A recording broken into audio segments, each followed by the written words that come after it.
Hi, Matt Battye here again, and today I'm joined by Professor Barry Ninham. We're going to talk about science. Welcome, Barry. Thanks for joining me. Thank you. So, Barry, I think we might just start, although obviously in the scientific community you're extremely well known.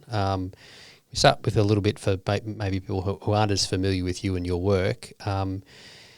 Probably the most famous thing you're known for is having started the applied math department at ANU. But can you give us a little bit of a background on your academic history? I came from Western Australia and went to the United States to work from a PhD in theoretical physics. And I came back to New South Wales for 7 years, and then I went back to the States.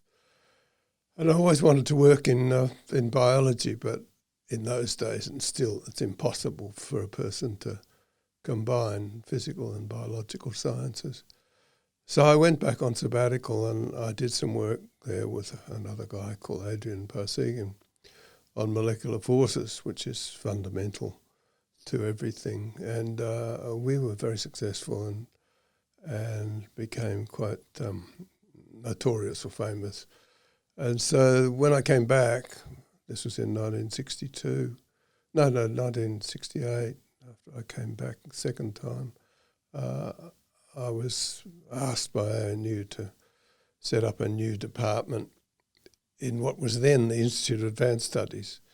And that's quite important to say because it was a different scene in those days. It was 1970 when I was appointed. I was 34, very fortunate to have that, and given carte blanche to do what I wanted, to start a new department, a fundamental department, in the Institute of Advanced Studies. The Institute was set up after the war with a model of the Princeton Institute in the United States, and it was supposed to be the ANU, which would be the, if you like, the Harvard and Oxford of the Southern Hemisphere, to which the state universities could also join in, come and go.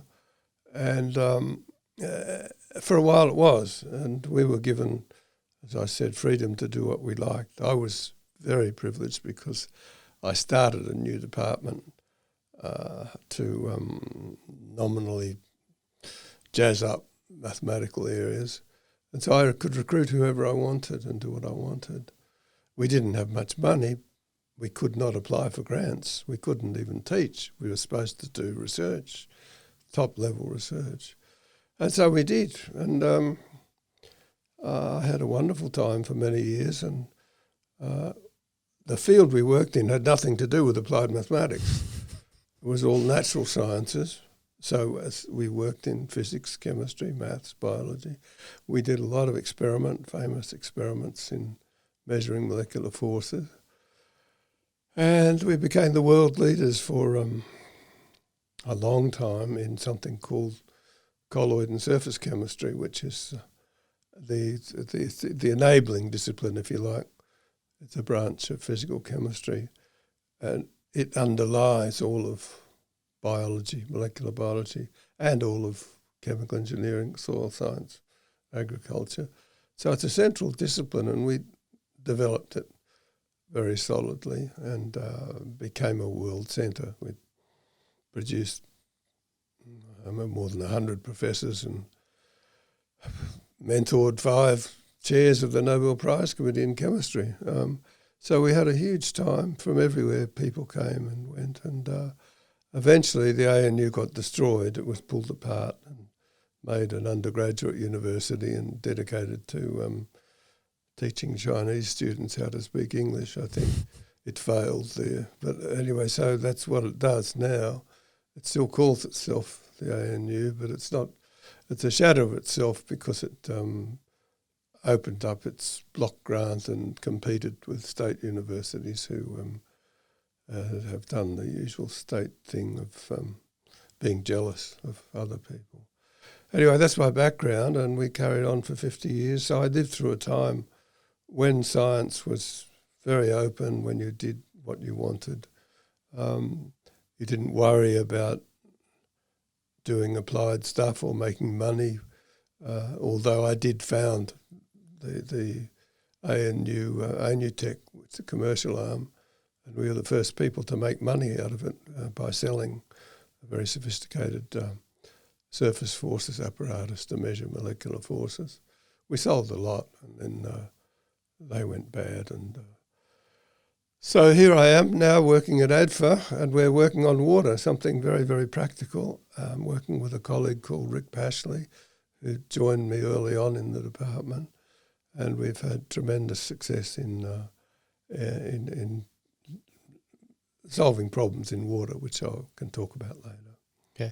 So I guess for many people, they sort of, I guess, see scientists these days as almost kind of like, experts in specialised fields, if you like. Someone might be a climate scientist or a physicist or whatever, and even sort of, even narrow definitions within those. But that school, was very sort of interdisciplinary, I suppose. You got people from all sorts of different areas? Yeah, we were theoreticians and experimentalists and development and applied, but all geared by fundamental work and not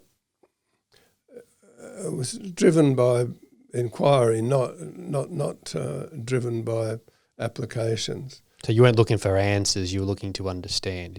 Would that be a way to describe? Well, no. The original motivation for the department that I had was to develop this field, colloid and surface chemistry, which is a branch of physical chemistry, so that we could assist the development of earth sciences, which was a new school in Australia and came out of our research school at ANU at the time. We wanted to develop colloid science specifically for that reason, and for water, and for applications in agriculture. It didn't stop us doing the work, but the ANU had a whole bunch of nasty politics at the time, which inhibited us from ever working with earth sciences, which was a pity. It was a great pity. But now we've come full circle, and the field that we developed now has come into centre stage in earth sciences. We were interested in disposing of nuclear waste, and we now, just the last few years, have been able to do it, but it's taken a long time. It always does. How important do you think was it to have that freedom to, first of all, get different people and different perspectives and those sorts of things, in being able to pursue the sort of work that you did? I think it's absolutely important, but I am what I am. During my PhD, I worked for a couple of years at IBM Research, their new research lab in New York, upstate New York. I was working in theoretical physics for my PhD and finished working there on white dwarf stars, quasars. Now, you wouldn't think that IBM Research would have had much interest in white dwarf stars. I wouldn't. They didn't.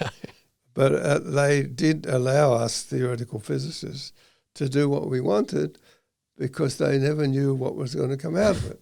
Right. And that was the attitude of people like IBM and Bell Labs and so on at the time. And in many cases, they succeeded enormously, pursuing solid-state physics, for example, as all modern computers. So that was the attitude that companies had in those days. That's gone.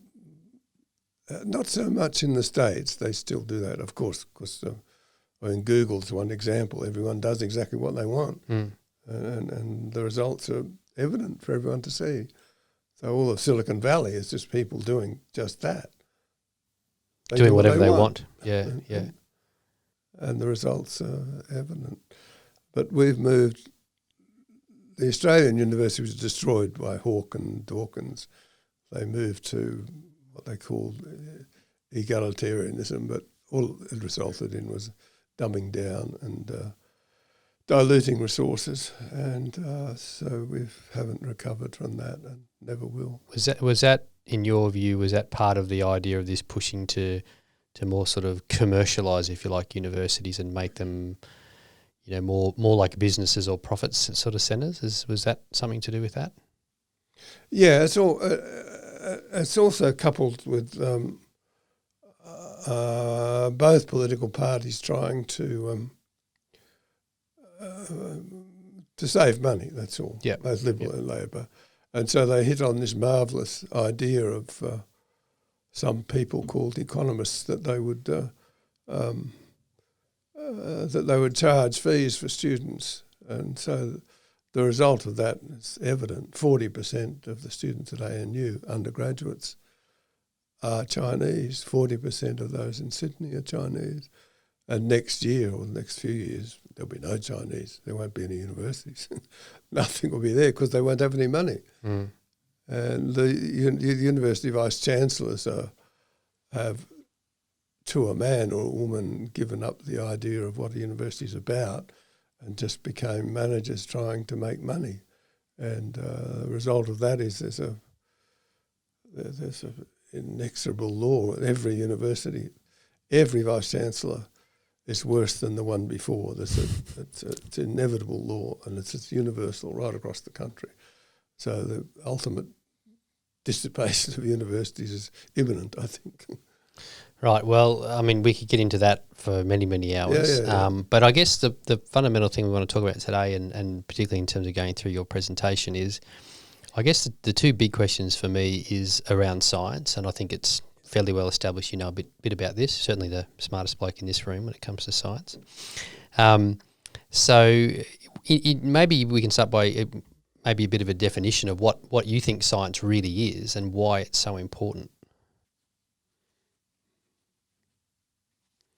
Yeah, okay, it's difficult. Let me try to define it. Science is everything. It means knowledge, okay? So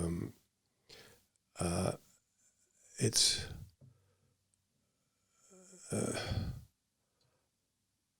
and there's several sides to it. The first stage of science, and what a lot of science still is about, is finding things out, making observations, measuring the depth of the ocean, or finding a new fish on the bottom of the ocean, which gives you insights into evolution. That's finding things, looking for things. Another side of it is when you've collected enough information, the information gets ordered and it's get pulled into line, and then it becomes a theory, like all these fish you discovered or beetles or so on become Darwinism and a theory of evolution. So then you get a much better idea of how the world is working. So that's one side, discovery, exciting, climbing volcanoes and so on.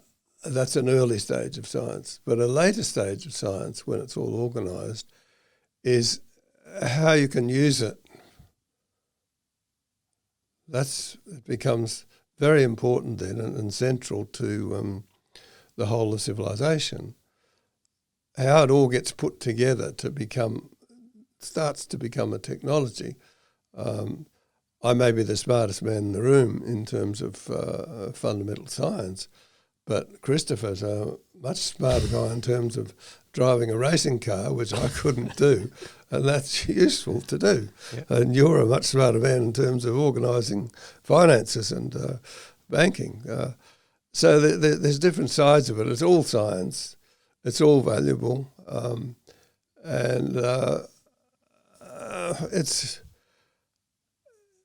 it's all, well, it's changing too. It's changing and it's not changing. In the end, fundamental science is fundamental science, the quest for knowledge. But it's changing because mathematics has changed and it's going through a crisis of conscience now, and the computers have undermined a lot of things too. They've been fantastic on one side, but terrible on another, stopping people from thinking. So science is everything, but there's different sides of it, and that's, I think, where people get confused, because they think in terms of applications always, naturally, and they don't understand that you don't go from A to B to find a project. I'm going to build a dam and I'm going to have water in the Murray-Darling. No, it's not going to work. It won't work. Actually, when it really works, you find through fundamental science that you learn how to purify water by some weird technique, and then you've got a lot more water that's been left aside and wasted. So you get to the end by a much more circuitous route that you wouldn't have even thought possible in the beginning. And that's you pursue by happening to be interested in water, that's all. So that's where there's a big confusion in science that causes a lot of problem. People want to get answers quickly, fair enough, understandably. They want a solution to the coronavirus, but I'll tell you a bit later on what's wrong with that. It's not the way to go.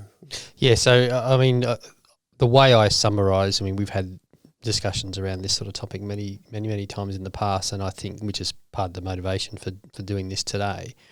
The way I try and, I guess, explain the concept to some degree in a simple sense is there's almost like this obsession now with getting the answer, yes. And then looking for the answer. And as human beings, we're really good at finding the answers we're looking for. We're very bad at then being able to work out whether those answers are actually right. And that leads us down paths that we were maybe better off avoiding. Yep. Because, and I guess what I really learnt from you, I suppose, is that idea of saying, well, just go out and try to understand more. And the more you can understand something, the more answers kind of just pop up sort of seemingly sometimes out of nowhere. Answers that you can rely on, answers that you can use, not necessarily ones that you could have picked at the beginning. Yeah, that's all true. And one of the big difficulties we have in science now is they've all, different disciplines have become silos, and they've all developed a jargon, favourite jargon. The molecular biology is almost incomprehensible, or biochemistry to the uninitiated. It's not possible to understand. It's just gobbledygook. And the gobbledygook is necessary because they don't understand the basic science which underlies their business. So they construct a whole theology, if you like, the universe of saints in chorus, because they don't understand what's going on underneath. It's not their fault. It's the people like me, and I feel that feeding them a load of bullshit. That's not true. Well, I guess that's one of also the beautiful things about science, and one of the challenges about science is the process of getting less wrong over time, I suppose, as opposed to being right. Well, science is just inquiry. You can't.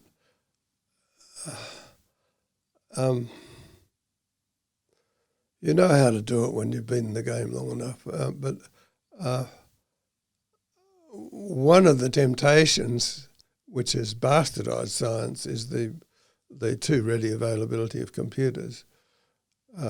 People make models of molecules like proteins, for example, and they'll put a whole bunch of molecules on a computer, and a methane and a nitrate and this, that and the other, and they build these models and get a pretty cartoon of a protein. But the model's based on invalid molecular interactions, so the molecular interactions have got nothing to do with the real interactions. And so they built this model on sand, and then it becomes a reality. And then they're in trouble because it can't predict anything. They've got a pretty cartoon, and they've got nice little words, and if they don't understand anything, they call it an enzyme, and that they do by adding a postfix. You put ACE, so if you want a Battye ACE, you do, well, an enzyme called Battye, you add an ACE to it, and then it will do whatever you want it to do. Because that's what you told it. Well, I'll have two of those. Thank you. Yeah. That's what I thought. That's what children before, That's but correct. It hasn't worked out Exactly. the same. Yeah. Exactly. Well, look, let's get into your presentation, because I know there's some fascinating discoveries and things in that. So we'll see. Yeah. We'll see. Okay. Over to you. All right. Well, you asked me to tell you how to do research, which is going to be useful, and it can make some money too. Well, if I'm to do that, the assumption is that I know everything. So let's take that for granted. I know everything, but I don't, in fact, know everything, but if I want to do that, well, I've got to explain a lot of things. We've been through the business of my background and how I came there and so on, and certainly I wanted to do some things that were useful in my life because I felt it was a good thing, that I'm grateful to my country for giving me a university education. So how do I go? Here I go. What's this? So I wanted to start off with we've touched on it a bit, but a little bit of a fairly gloomy picture after 50 years, in fact, since I was appointed to my chair, just about to the day now. So 50 years ago I started my department. As I said, we produced a huge number of professors and famous people. And we were able to do what we wanted. Nobody interfered. There was a thing called a professor in those days, and the professor was appointed because he was sharp and one believed that he had a capacity to lead people. Direct, not tell them what to do, but just direct, okay. But what's happened these days, and that's why I had my title, Research Without Borders, because I call it Research Without Borders because I want to talk in my talk about the best models for doing research, and the constraints on people today imposed by the system are a real inhibition. It's changed since I started off, and these are the things that I know are barriers to scientific research for young people in this country. The first one is university technology transfer companies. They're absolute devastation for research. They're impossible, and they're designed to destroy them. The second is uni administrations. They impose huge barriers. They can't stop interfering, and they charge money. When I started at ANU, there was one administrator for 5 academics. Now there are 5 administrators to 1 academic, and I think there's only 1 university academic on the governing body of the university. So it's all business driven. The third one is ARC grant agencies. They're an enormous bureaucracy, and they're totally political because they have representatives from each university on their board, and they're all competing for funds. The success rate is maybe 1 in 20. So Right. If you spend 3 months preparing a grant application for a 3-year grant and you're waiting a year to get it, and your poor student who's waiting for a postdoc has to wait a year, he's gone. And it's all political because the committees look after themselves. Another thing is the siloing of science. It's narrowing down into different areas, specialist areas, who are like, it's like the biblical place where nobody can understand each other. They have different languages, and that's it. And the proliferation of science too, because that leads to mediocrity. And you're not allowed to think anyone is excellent. Everybody's equal. The next thing, there's no future for PhD students. There are no jobs, and there's no tenured positions. And this fees for visas for foreign students is an abomination. PhD students, we can only get them because we have to pay fees for Australian students. There's no way of getting the money from research grants or from industry. So they get students from overseas. We have, at ADFA, we have 7 PhD students. They're all foreign, and the university makes money from them, and that's all they care about. And when a student graduates PhD, the university gets $100,000 from the government for producing a PhD, and the student gets a visa and permanent residence. So that's very nice for everyone. So there's that, and there's these language barriers between specialist disciplines, which I'll come to, and between industry, of course, and between science, all different areas of science. So as far as I'm concerned, it may be a little bit gloomy. I've gone the wrong way, excuse me. The university system is now broken. So that's it. You can't wait 3 years for a grant application to be dismissed, and the probability of 1 in 20 is heartbreaking for younger people. So that's why I say that we do, and I do, Research Without Borders, because that enables me to work without doing grant applications. There's advantages. There's no money required. You can work with the best people in the world. Because there's no money, you're forced to do simple experiments, which are the best. It's first-order science. You go international, because we've got email, and you can choose the best collaborators. If you're stuck with drongos, it's your own fault.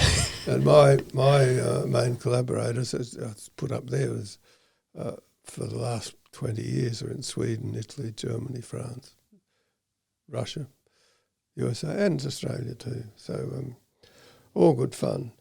But that's part of it. So we've got the bureaucracy side, inhibition, and we've got the university side. But there's another inhibition, which is the big thing, as far as I'm concerned, after 50 years of apparently successful stuff. And I'm going to talk about this problem, which is another inhibition. It's an elephant in the living room beyond all those obstacles. The obstacles to science are sort of, you have to live with them. It's like a way of educating yourself. There's one way of educating is to teach people. The other is to deny them everything and whip them and bash them into shape. And if you survive it, well, then you're okay, you're smart. Well, that's the background that the university researchers have, and it toughens them up for sure, or they won't survive. Most don't. But there's another inhibition, and that's I'm going to illustrate that with this problem I can talk about bridging the biological and physical sciences. And that's been my go for 50 years, trying to bridge that gap. Because the expectation you'd have is that that physical chemistry is in the centre of science. You think of maths, physics, chemistry, biology, botany, earth sciences. It's right in the middle there in terms of real world stuff. Physical chemistry especially. And colloid science, it's a world between atomic and molecular level and macroscopic level. Biology is all colloid science, biological cells. So these two, physical chemistry and colloid science, they ought to be, and that's been the expectation, I must say, for reductionists from all of last century and before, from 1850 on, when the cell theory of biology began and when physiology began. The urgent plea of those founding fathers in the biological fields and medicine were that people should get together and use the physical sciences. That's the way it should go. We needed as biologists or medicos to draw on the physical sciences. You'd be a fool if you throw away that expertise. And 99% of scientists believe this, like climate change. They all believe it's true. So I think that's only 97 though, for climate change. So that's the expectation one had, and had for a very long time. And then things changed with the molecular biology revolution, along with computers too. And of course it changed with quantum mechanics and the physical scientists. So it turns out though, and this is a startling thing that nobody understands, and it's an elephant in the living room. Even if you got over all the other consequences, the inhibitions, the problems with dealing with doing research I talked about, it turns out, and it took us a long time to work it out, that the classical theories of physical chemistry, this enabling discipline to prop the others up on which they draw on, turns out to be fantastically wrong. It's wrong. It's wrong. It's wrong from equation one. It's wrong on molecular forces. It's wrong on pH. It's wrong on specific ion effects. The geometries you deal with to model shapes and cells and so on is not Euclidean geometry. It's not just spheres and planes and cylinders. It's a much more complex geometry like Swiss cheese. So, and the big elephant in the living room, which I'll talk about, the absolutely major one, is that the theories and the ideas, and the theories are important because you derive your whole intuition from the theory. It provides a framework on which you think about. You think about pH as log of the hydrogen ion concentration. It's inbuilt into your thinking if you're an earth scientist or a biologist or a climate scientist. Well, it's all wrong. And one of the major parts is about the effects of dissolved gas.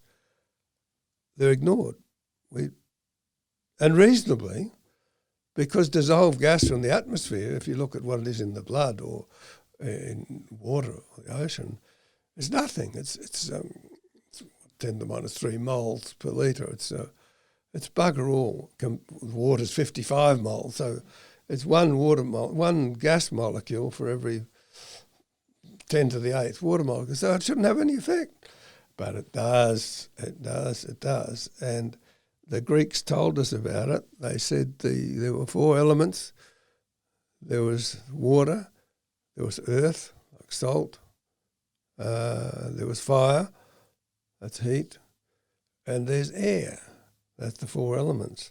We didn't have the air. It's not in any of the theories. And it turns out it makes a big difference. And the consequence of that, and this is the point I want to make about research, because of that, and I'm going to show you where the air is important, Descartes, if he'd thought about it, he would have said, I think, therefore I am. He would have said, I breathe, therefore I can think, because if he didn't breathe, he'd be in very bad shape indeed in terms of the thinking stuff that he thought he was doing. So he wasn't doing it. So the consequence of this missing air is that any research program in biology, in chemistry, in chemical engineering, has to fail. It's got to fail because it's missing the fundamental theory. That's why everything was always sort of, I don't know, the science that I did going through university is you always assumed a vacuum. That's right, Because it's insignificant in terms of concentration, but also is it fair to say that no one could measure any effects, and so the assumption is it doesn't have any, and therefore it's also valid to ignore it.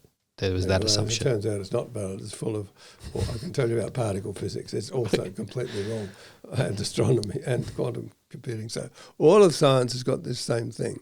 It goes through a period of consolidation. You get comfortable with it. You use it. It's part of your bones, and then you use it for something else. But it turns out there's hidden variables there, even in quantum mechanics and particle physics, just as bad, in fact. But anyway, it's wrong, and so any proposal is not going to go anywhere. If it goes anywhere, if we're talking about applying the physical sciences to biology, it'll be incremental. You'll use an NMR machine, nuclear magnetic resonance, and you do a little bit there, or you'll invent some machine to measure magnetism of the brain and so on. So, but I guess what you're saying is you're ultimately going to run into a barrier you can't get past. Because you can't get past it. You run into a big wall and you don't know why, and you have this big divergence between the biological scientists who are out there exploring new territory. The classical chemists are there in the lab and physicists providing them, feeding them with a line of bullshit and they're trying to reconcile that and to use it with all their much more complex things, and it doesn't work. So they come to the conclusion, which they have, that reductionism has failed. You've got to imagine some magic new thing, and so the physical chemists, chemical physicists have fed them a classical framework. And they believed it, and they tried it. It's like the Catholic Church tells you that Mary went to heaven from a platform in Ephesus, where I've been on the Turkish coast, and she was assisted by St. John, and she went up there at 400 AD. Well, you see Christians there, they really believe it. And, I mean, that's how they run their life, and that's fine. And if you took away that fundamental construct, they'd be in very bad shape and very unhappy. Well, it's the same here. We've turned the science into a dogma, and it's like Dr. Hook. I got stoned and I missed it. Well, they missed it. They missed it bad. So here's an example of of the effect of this dissolved air. An example is something called cavitation. Now let me start to get useful. Cavitation, it's breaking the sound barriers. If you've got an outboard motor, you turn up the throttle, rum, rum, rum, off you go. Okay, and a huge noise, bubbles and everything going everywhere. Turns out cavitation is like breaking the sound barrier. It's a major cause of costs for shipping worldwide, all shipping in the world. You can't drive the thing so fast, and it costs a huge amount of money with propellers. And here's what happens. Here's a propeller here. And see, it's hopelessly damaged from this cavitation roaring around at the surface to create little mini bubbles, nano bubbles. So this is literally the effect of bubbles of gas banging against well, it's you've got water. Yep. And you've got a tiny bit of gas in it. Yep. Nothing special, just water here and this. Here, this has got a bit of gas in. You can't see the gas. Very little, okay. But there's definitely some in there because we're in an atmosphere. Yeah, because fish breathe too. That's the proof. So here's an example. I got to have this. This is Modgy's. Yes. Yeah. Though we've seen it. Christopher hasn't seen it. But what I'm going to do is try and run this thing.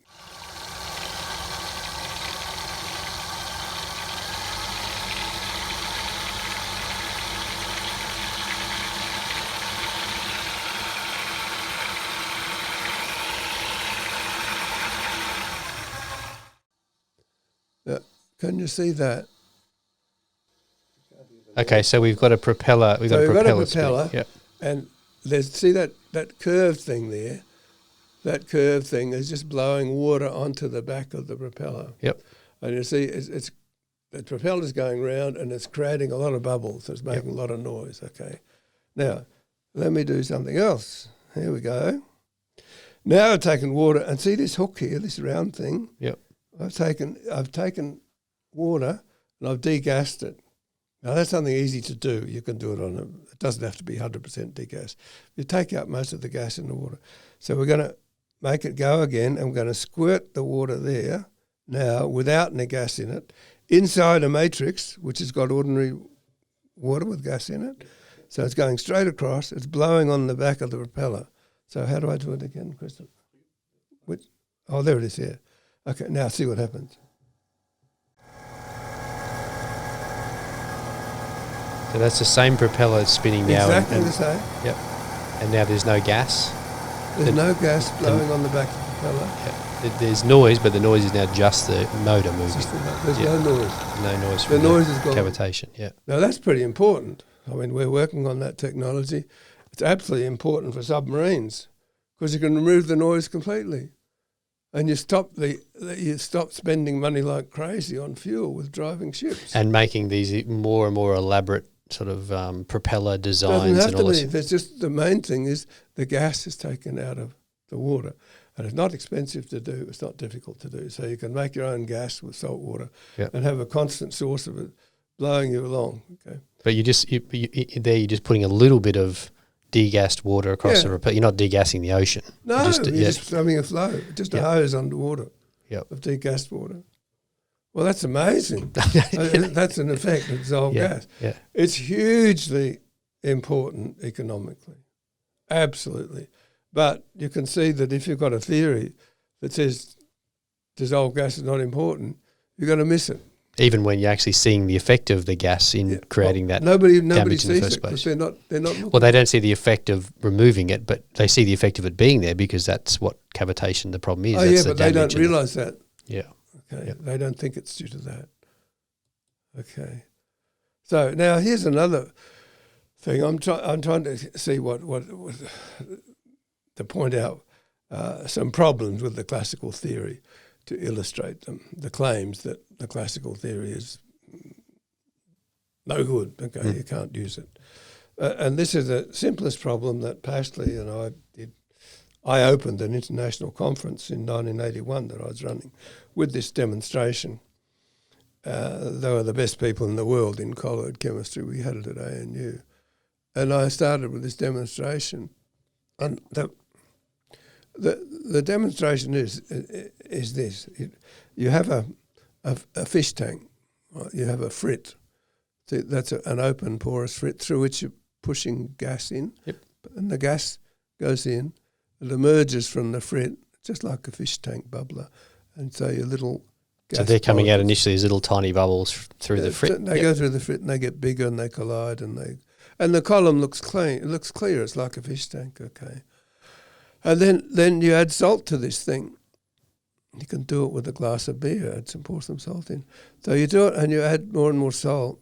And then an amazing thing happens. All of a sudden, exactly at the concentration of salt in the blood, the same concentration of the ocean, the Permian Ocean, from which we came slithering out a long time ago, all of a sudden the bubbles don't fuse.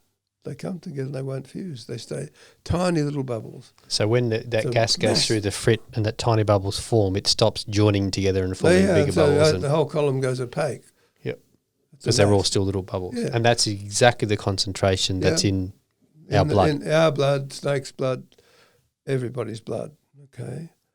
And it was the same, the reason, it's there for reasons that I'll come to, but it happened, the same thing happened in the Cambrian extinctions, the Ediacara extinctions 560 million years ago when everybody died because the ocean changed its concentration after a big ice age.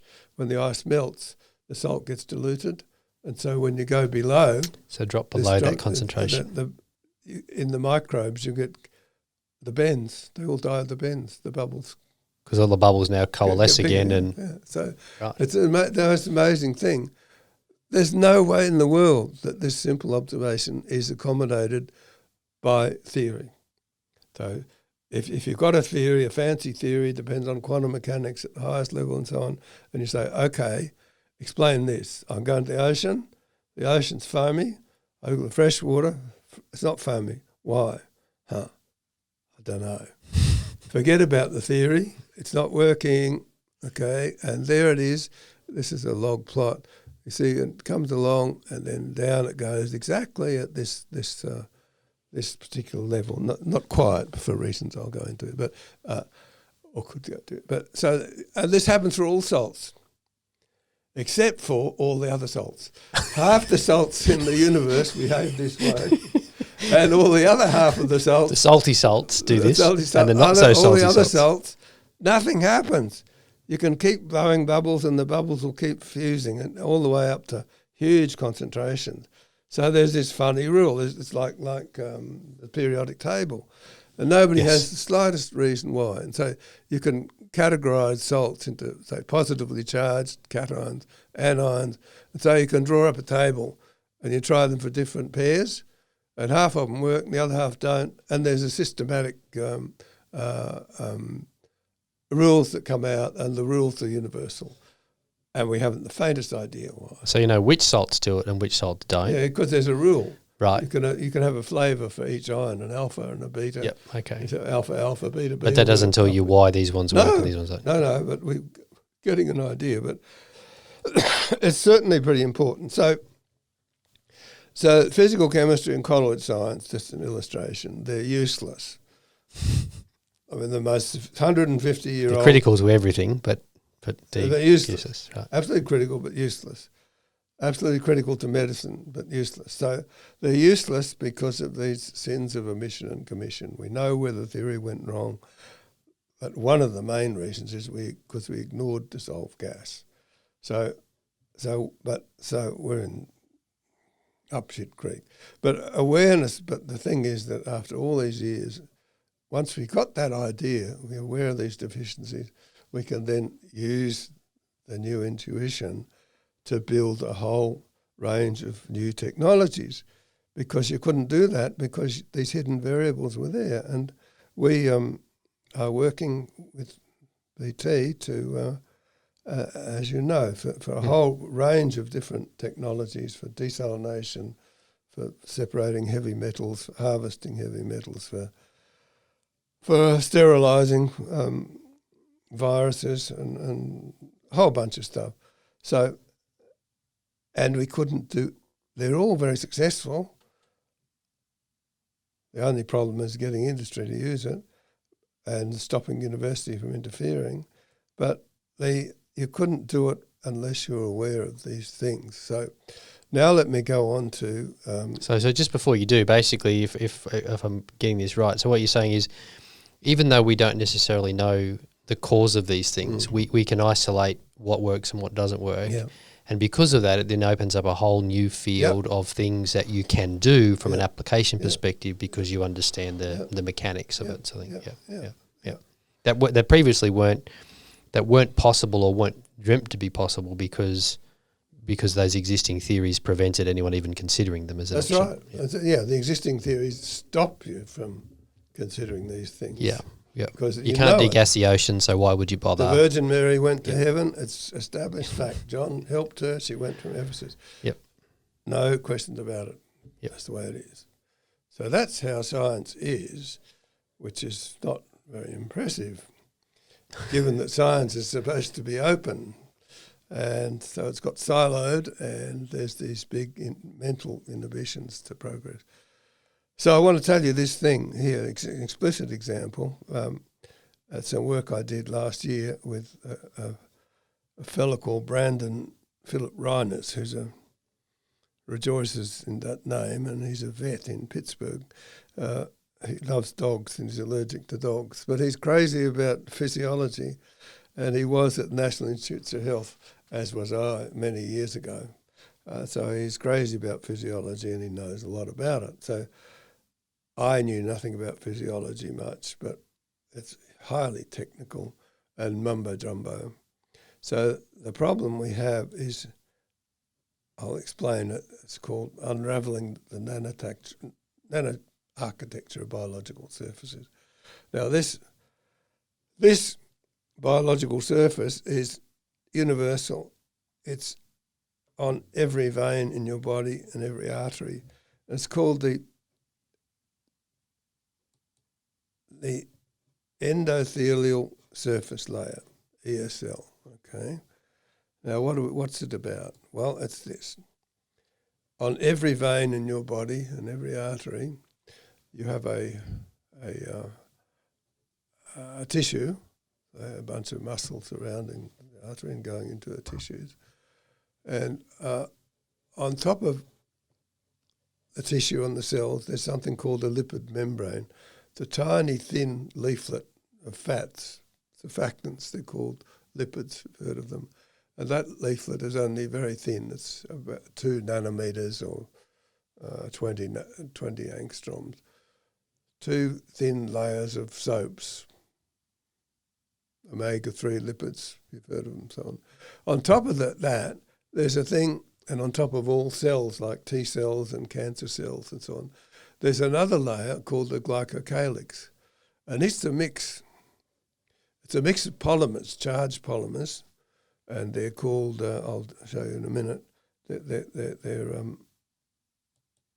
here they are, chondroitin sulfate, heparin sulfate, and hydroluronic acid. You'll see hydroluronic acid in beauty shops where women put them on their skin. Right, yep. Okay, and so on. Yep. They're highly charged, there's lots of sulfates, and that's quite thick, and they're very highly conducting. But on top of that, there's this damned ESL.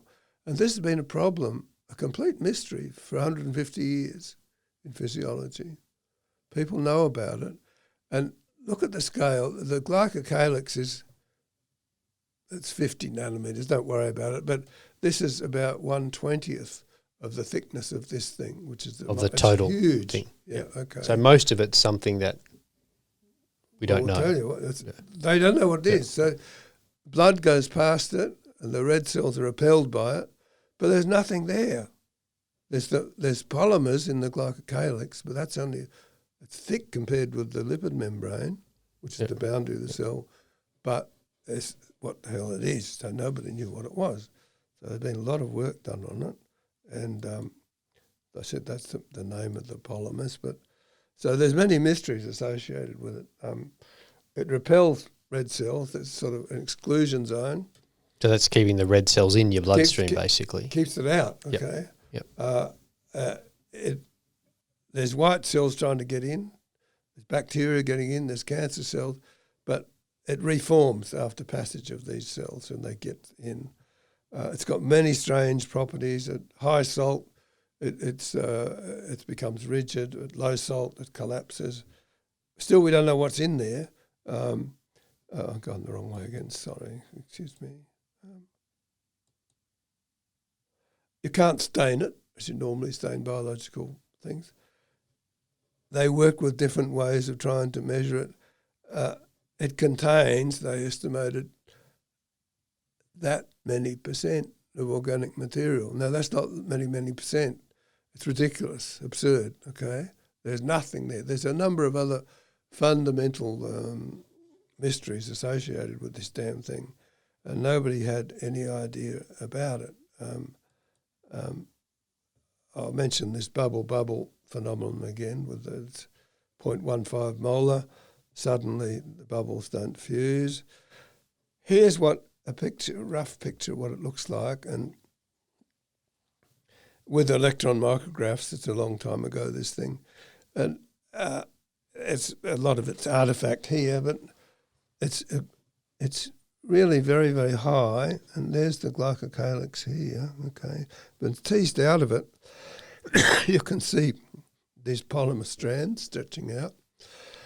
That's much thicker than they actually are. And if you want to visualise it, it's perhaps more like this. You've got all these polymer strands there and lots of bubbles in it. Okay, but here's what it more nearly looks like. If you have bubbles together, just gas bubbles, you squash them together, they get flat. You have flat vertices there. That's a picture from a mathematician, a lady called Uhlenbeck, who got a prize recently. She was 75. Anyway, visualising these bubble packing. And so you can have these bubbles close packed with the bubbles flattened against each other, and in between you can have some of these polymers stretching in between the things and holding them together. And so you have a picture emerging where there are bubbles there and they're squashed together. They don't fuse because the concentration of salt's above the 0.15 molar in the blood, and they're held apart also because of these polymeric strands, which are highly conducting, and that's something to do with Chinese medicine I'll come back to. Anyway, so we've got starting to get a little picture of what's going on. And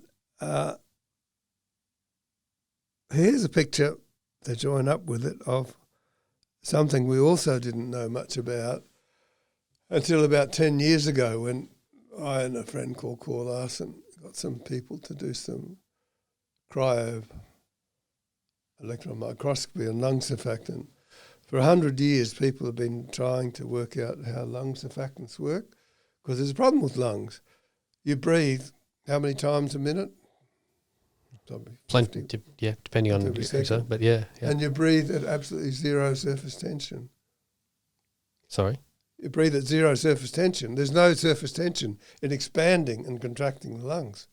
You're taking air in, you expand it. Yes. And that gets absorbed, and then you expel carbon dioxide and water out. Carbon dioxide comes from metabolism. Yep. Yeah. So we're breathing out carbon dioxide the same way that pigs are, okay? And we're also farting methane, the same as pigs as well. And if you work out the number of people in the universe and how much methane comes from pigs from us, I think we have a clear majority. Anyway, the lung surfactant's been a great problem. So we worked that out, and it's a very complex structure.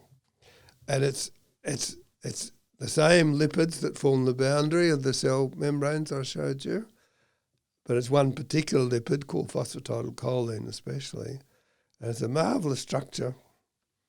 It's like a bunch of cubes, and at the corners of the cubes, just at these corners, you get these three proteins. There's one major protein and two others, and they get together and they form like a Lego block, a six-pronged Lego that joins them up together.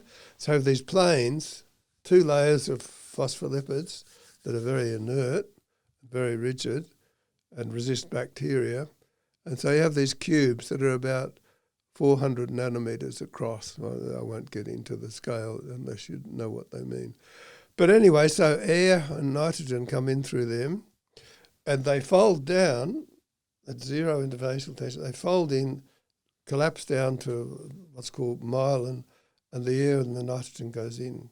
And then they reform when you inhale, and they open it up, and the carbon dioxide and the water comes out. Okay, so it's a fascinating system, and when premature babies are born, they don't have enough of the surfactant that forms the Lego prongs, so you have to give them pig's surfactant so they can breathe. Okay, so here's our picture. What have we got? We got.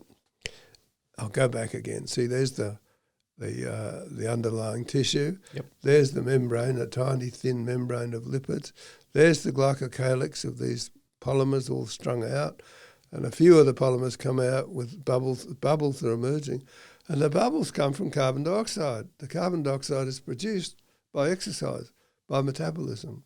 The older theory was that carbon dioxide got bound up with hemoglobin. There's no way it can be. But the carbon dioxide nanobubbles, people thought nanobubbles weren't stable. But they are stable because we're at 0.15 molar. So you have this foam, and what happens, you know,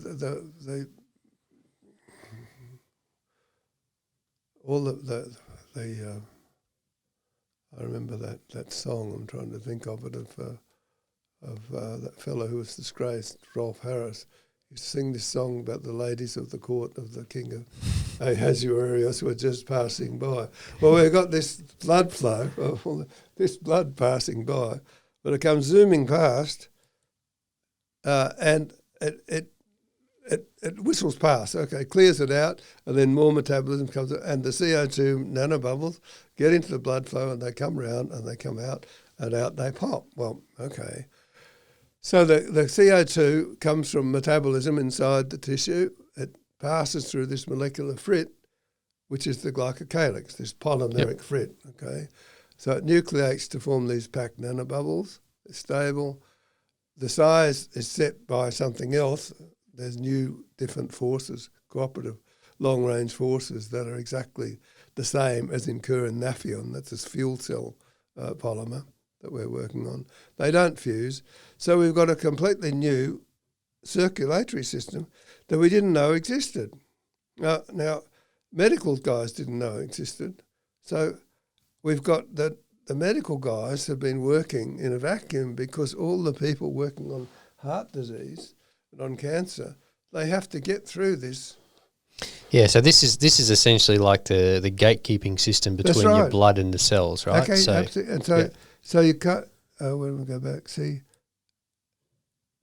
these cells, cancer cells, T cells, bacteria, have got to get through here. They've got to open up this glycocalyx, open up the frit, squeeze through. They have a special molecule to do that. We understand that. And they've got to get through there. And when the ladies of the court of Ahasuerus go passing by, they sweep it clean. They sneak in and can get in or try to get in. But it's a completely new organ, and you can imagine that the guys worried about low-density lipoproteins stuck on the surface of the vein, yes, of the artery, and the bacteria getting into there and so on. If you're working on that and you've got this whopping great thick layer where there's nothing there and you don't know what it is, and you're working in that field, you're in deep shit because you don't know what the hell you're talking about.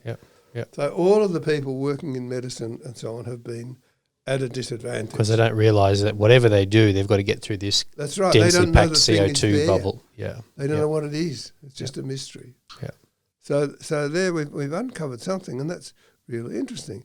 Now there's another story that comes out because we've been working on sterilising water, and it turns out that carbon dioxide is fantastic. We use a bubble column and use carbon dioxide bubbles, and they kill viruses. They sterilise water, and this is a big problem to reusing water, to reusing recycled water in cities. That's why people carry bottled water around, because you can't reuse water. You can clean it, but you can't get rid of viruses and drugs. So anyway, we've done a lot of work on that recently, and we've shown that we can do that. So you can kill viruses with carbon dioxide. Carbon dioxide has had a very bad press, and it's in fact it's God's gift to mankind to sterilise, to protect the body. Carbon dioxide kills viruses. So these viruses have got this extra problem of trying to get into the tissue. They've got to pass this barrier, which has got these close-packed army of carbon dioxide nanobubbles ready to knock them off. Okay, now we don't quite know why, but there it is. So in summary, we're trying to bridge. I'm telling you about research and how it works. We started off knowing nothing. The guy I was working with was relying on classical theory. Nothing made any sense. But once we recognise that there's gas there, and we know about the bubbles, so gas and salt, and suddenly the whole thing falls into place. The funny business about the salt, its peculiar properties at the physiological concentration. All of a sudden, we've got something which is directly connected to the lungs and the circulatory system. It's a whole new organ, completely new organ that nobody knew was there. Well, it was just a gap before. Nobody knew until last November. We published our paper. So that's amazing. Now, there are all kinds of other consequences of very peculiar phase transition, all kinds of things, enzyme action, Viagra, nitric oxide production. They all fall into place, and they make a lot of sense. And one of them that we're working on this week is this funny virus.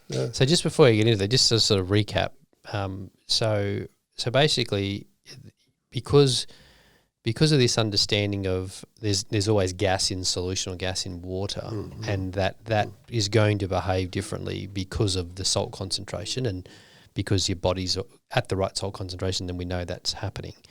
We add that to the research around the impact of carbon dioxide specifically as a gas and its ability to essentially disinfect or kill viruses. You add those two things together and then suddenly you notice, hang on, it turns out there's also this layer of nanobubbles, which makes perfect sense dioxide. now. Because the salt concentration's there and it's going to be continually replenished from metabolism bubbling these bubbles of carbon dioxide in there. And then it turns out that there's therefore this natural barrier in your body to stopping things getting into your cells. Which kills viruses. Now, obviously not all viruses because you still get infected, but it's going to be... But it depends. See, here's a picture of how the blood's going through, sweeping it out, sweeping the nanobubbles out. See the little bubbles? Yep. With your pulse goes, okay. So when it's cleared out, if you're looking at viruses coming through, with a young child, the endothelial surface layer is very well packed. You get an old person like me, they've got low-density lipoprotein and plaque and all manner of crap on the surface of this glycocalyx. So there's bare patches there, or I have a couple of stents. And so there's not the protection of the carbon dioxide nanobubbles there. Right. It's completely stuffed up. It's sort of rotten, gone bad, okay? Yep. So that's why the old people get affected much more, okay? Yeah. So it's not necessarily purely the fact that they don't have the immuno response. No. It's the fact that there's bounces missing from certain doors. Yeah. It requires a completely different interpretation of the immune response. Yeah. So I can go on for another couple of hours about enzymes and how they work and where the energy comes from. But there's a whole similar story. And what I'm trying to say in this talk is that, in using this illustration, that once you recognise that the classical theory is very flawed, nobody's fault, we're doing the best we can, and we're feeding this bad story through to the poor physiologists who are doing the best they can with a very, very complex field, all of a sudden all the barriers disappear. There's no need to postulate any new forces or any weird stuff. It all actually works, and you can use it and put it to work. now we can understand how this coronavirus works, how it gets through, and we think we can. We're well on the track of it. And all of a sudden, it all makes sense. So we can understand how it becomes weakened each time, because if it does get in and it comes out, it coats itself with a protective layer of lipids and proteins. And as it's coming out there, if the baby viruses, as they come out, they go through the membrane there, they pick up a coating, which is the host coating. So they're weakened in terms of attacking it again. Right. So the immunity is natural. Right. As it is. So because you're sort of like you're transferring that layer onto your individual virus, and so it's manufactured inside, and then the immunity is just due to that. So, but again, if that layer is compromised because you're an older person or whatever, then no, you'll get infected badly. But the other if you've got a good endothelial surface layer like a young child, it kills the viruses because you've got a nice packed bunch of carbon dioxide nanobubbles that work, that kill. So it all makes sense, and certainly... Well, it does now. But the point I'm trying to make is that if you're doing research and you're missing a vital component like the role of air, and we don't exist without air, you are in big trouble. And no amount of money thrown at the situation is going to make the slightest difference. You can use a synchrotron, you can use a nuclear reactor, anything. Won't make any difference. If you're looking at it from an intervention perspective, you're trying to sort of kill the virus, if you like. Then if you don't know that this is the mechanism by which the body is protecting itself, then you're attacking from the wrong flank, essentially. Well, the medicos do know some things, and very strange things, and small drugs that do this, that and the other, but they don't make any sense. But once you see the picture, it all makes sense, and you can use these drugs sensibly, statins and others, to enhance the system and fight off the infection better. So anyway, that's my point. And why I say research without borders, let me keep going. I won't go too much. I'll stop soon. The point I want to make is that, so you see, here's a summary. No one in the entire world knew they knew its existence, but they didn't know how it worked or what it was. They didn't know what was in there. But it's crucial to everything to do with heart disease and so on. And the cost of that research is zero. Well, the cost of the email between Brandon Rhinus and myself. It cost nothing. No need for grant application. What it required was people collaborating from different fields and having an open mind, and knowing their subject, and that's it. So you see that the old story, 99% of climate change scientists can't be wrong. They are. 99% of physical chemists and chemical engineers and biologists are wrong. Well, 99.9 probably. Yeah, all of them, absolutely. Yeah. So research is an odd thing, but you've got to keep your mind open, and if you do, then who would have imagined that? It's just unbelievable. This changes the face of medicine completely. It also changes the state of water that we can use and regenerate to protect population. So getting back to the very beginning of this, when you talked about this sort of, I guess, concept, I suppose, of a multidisciplinary approach, or sort of a approaching the world rather than, and I've heard you talk about this concept of science being a scaffolding, if you like, and a way to interpret. It's not how the world actually works. It's just how we describe what we think we're observing, and yet if we get too caught up in our rigid definitions of what we think it is, that blinds us to that opportunity. Absolutely. That's the problem. The problem for the poor biochemists, and they have enormously intricate things, and they draw pictures of molecules and have fancy, beautiful blue and green cartoons of molecules, and they get really tied up with the nitty-gritty, but they don't see the wood for the trees. And the reason for that, they've had to, because the backup underlying discipline, from the physical sciences, has been wrong. And they've taken the physical scientists' word for it, the chemists, and it went nowhere. So they had to go off on a track and look for computers and all kinds of stuff. Instead of being able to focus on the main theme, they went off the Someone path. gave them the wrong size ruler right. and they've been trying to build a house with it. That's correct. So, that's right. Yeah, yeah, they still yeah. believe that the Virgin Mary went up to heaven. Anyway, so that's my story. That's how science really works. I think it's how it should work. I think I was excited about this particular thing, many others, but it's a good example of how you can get together and if you've got an open mind, you can find things out, which turned out to be useful. Well, a little bit fundamental because it underpins how Everything, your yeah. body works, right? Yeah, So, yeah. but it's another example. You've now published, or you're sort of co-author in some nearly 500 odd scientific papers, etc. And I guess this is a fantastic example of. You said earlier you didn't know a lot about the sort of physiology sort of side of things.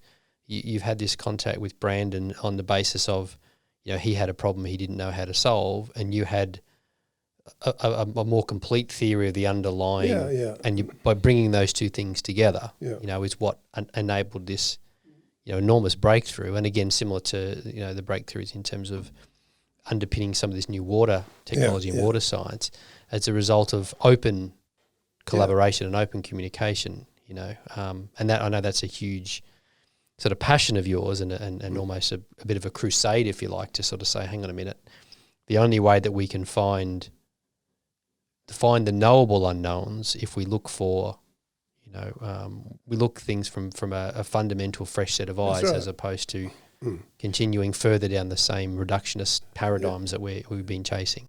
Well, the reductionist doesn't work because it was wrong, but it does work when you do it right. So the pursuit of the where people have gone off, they keep going off, is you just do science because you do science because you're curious about something. You want to find out. You don't say, I'm going to solve the water problem.